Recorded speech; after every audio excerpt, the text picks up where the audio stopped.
Jessie Sullivan. I'm Kola. And we're here to talk about why, how to write when you have A, a full-time job, or B, kids and a house to clean. I also have a house to clean. No children that don't have fur. Well, now you made me feel like a dick. My house is smaller, but... You know, to be fair, the secret to that is you just don't clean it. Yeah. One, I have a cluttered mind, and I can't have a cluttered home. It's a bad recipe. It's just, I'm really good at ignoring things and not seeing them. So, like, for me, with having 2 kids and, a decent sized house to clean, you don't clean it as much as you think you would. And B, you ignore your children. I'm just kidding. You don't ignore your children. But you do make time for yourself, whether that's during nap time or before everybody wakes up or when everybody goes to sleep. You make time. Even if that means you have to give up some things in the process, like binge watching a Netflix show or, like I said, sleep. Yeah, actually, I posted about this today, that I have kind of had to create time that doesn't even exist just to get this whole process up and running for myself. I work more than full time, usually like 50 plus hours a week. So I come home, I make dinner, I work more from home, I go to bed and repeat.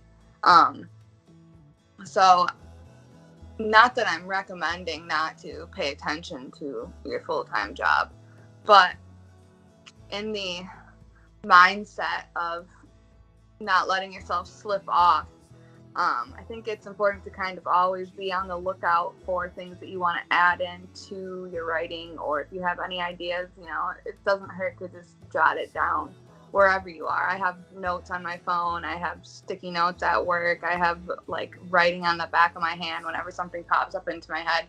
And I think it's something that all writers joke about when you're like in the shower and you jump out and slip and fall, because you always have your best ideas in the shower.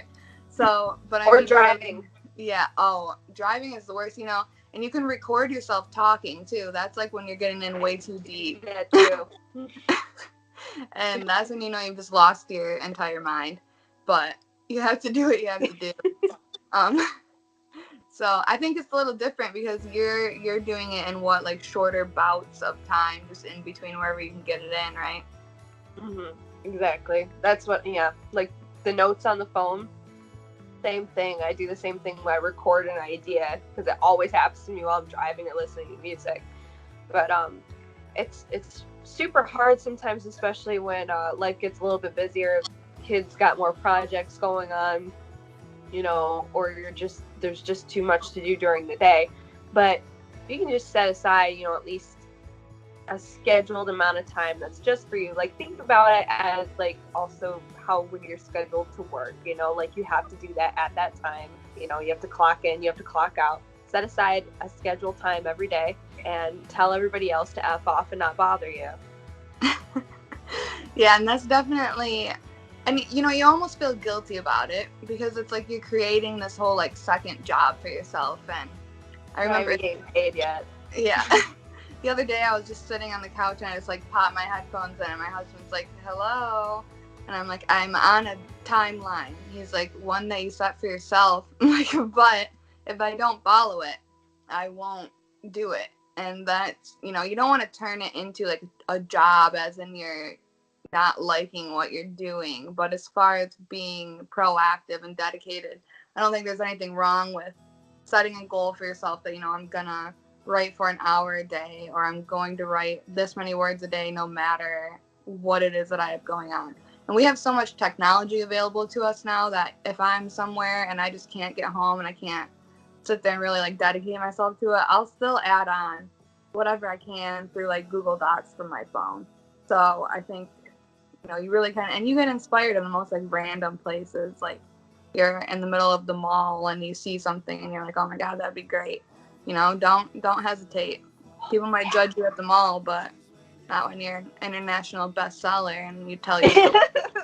And like, this is how I found my inspiration for that pivotal moment. Right. I was people watching. And then I took pictures and I got arrested. So, but that would add a really cool element to your story. It might make absolutely no sense, but inspired by true events. Yeah. An expose. And like you said, like, it may seem like rude and people may not understand it, especially because, like you said, yeah, but this is a goal you set yourself. You can change it. It's like, yeah, but if I keep making those concessions for myself, when's the line? You know, you got to set aside that scheduled time. And if people don't understand that, fuck them. Right. They're obviously not supporting you. And it's already so difficult to just decide that you're going to write, you know, let's just say 100,000 words to completion, go back, change it 3 times, and like dedicate like 6 months to a year, sometimes like 10 years of your life to something like this. So I don't think it's that crazy to, oops, I disappeared. Here I am. I don't think it's that crazy to set goals for yourself and just try to stick to them. But like I said, you know, you don't want to make it something that you yourself don't want to do. Like, none of us want to wake up in the morning and go to work. So if you do need to take time off of it and kind of set your goal aside for that day, I mean, it is up to you. And I think taking a breather is important when you have to. So don't push yourself too much, but don't treat it passively, or else it's never going to get done.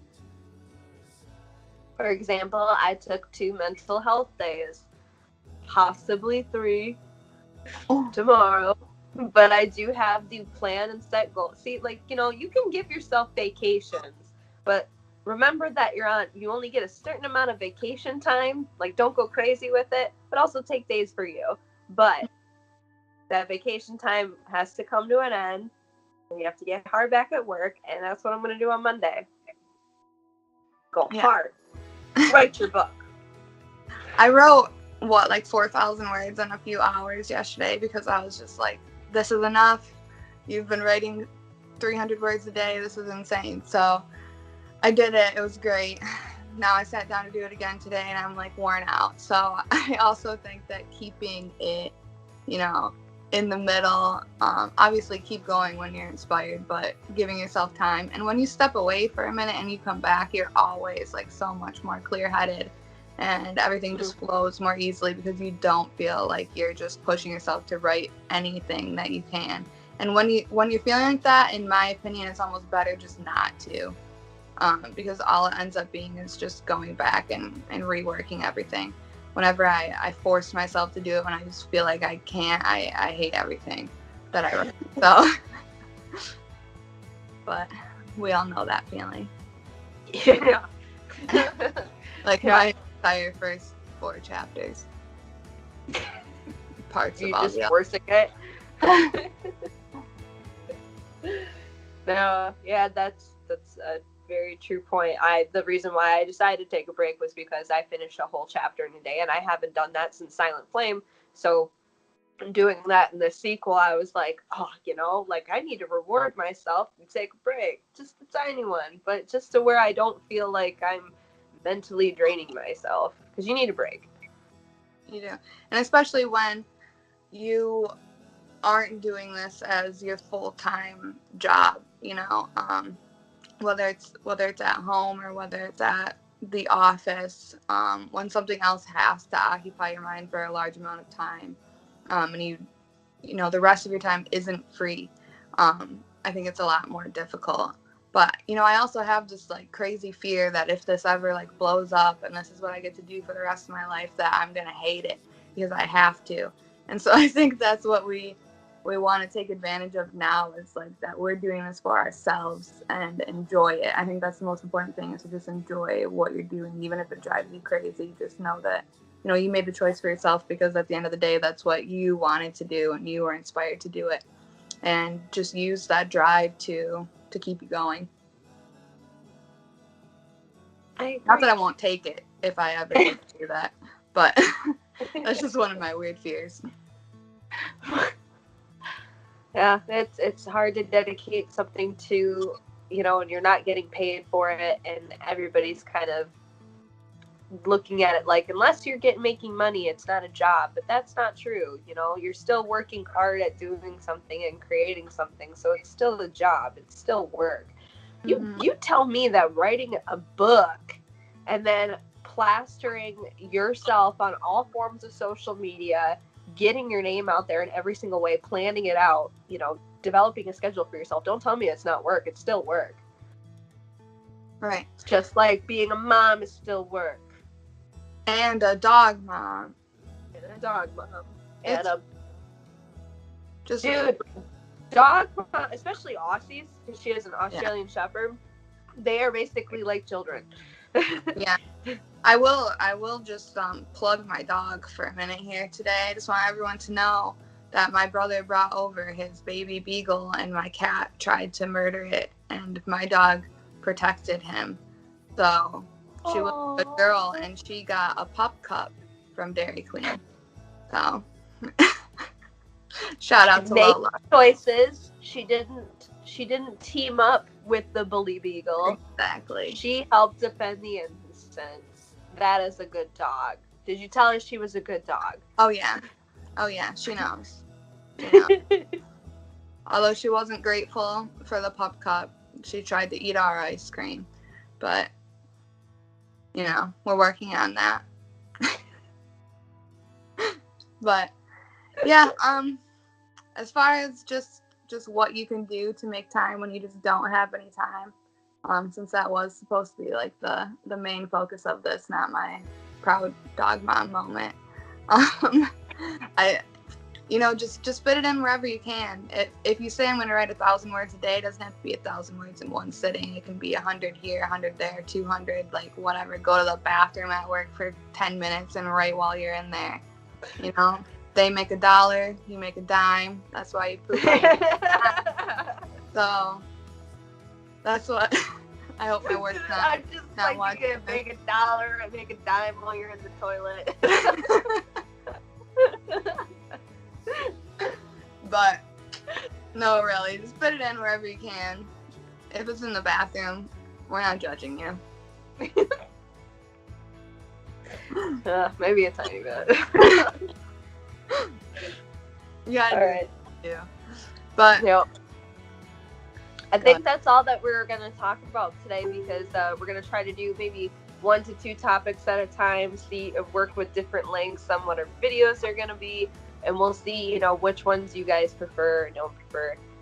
We just have fun talking. So if there's honestly anything that you want to know, personal, book, blog, we'll try to answer. We might ignore you, but we might answer. Be funny. That's what be funny and witty and make us laugh. That's what sticks out.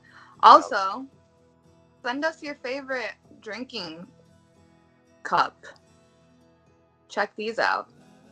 Chalices, old ale cups, beer mugs. We love them.